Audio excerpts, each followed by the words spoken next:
हो साथी हो, कि आफै जान्नु कि भनेको मान्नु भन्छन् बुढापाकाले, सही हो। त्यति बेला एमसिसी पास नगर भनेर नेपाली जनताहरूले आन्दोलन गरे, कति भने, तर नेताहरूले सुनेन, रातारात पास गरे।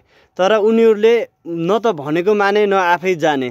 तर अहिले एमसिसी अमेरिकाले खारेज गरिदियो, यसको रिजल्ट आइसक्यो भनेपछि। र अर्को कुरा के हो भनेपछि, तिमीहरूको यस्तै फटागिरी हो भनेपछि यो देशमा चाहिँ राजा आउँछ कि चाहिँ राम्रोसँग गणतन्त्रलाई चलाऊ, नत्र चाहिँ राजा आउँछ भनेर नेपाली जनताहरूले भनेकै छन्।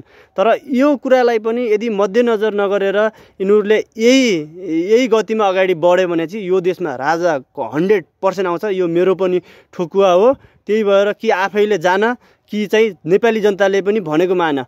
तिमीहरू भन्दा त विद्वान नेपाली जनताहरू छन्। नेपाली जनताहरूले यस्तो नगर भनेर भन्दा पनि नेपाली जनताको लागि काम गर्छौँ, नेपालको लागि काम गर्छौँ भन्छौ, के काम गर्छौ तिमीहरू यस्तो।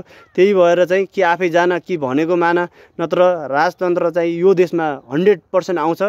तिमीहरूको यही गति हो भनेपछि यो कुरा चाहिँ हिक्का रहोस्। हस्, धन्यवाद, नमस्ते।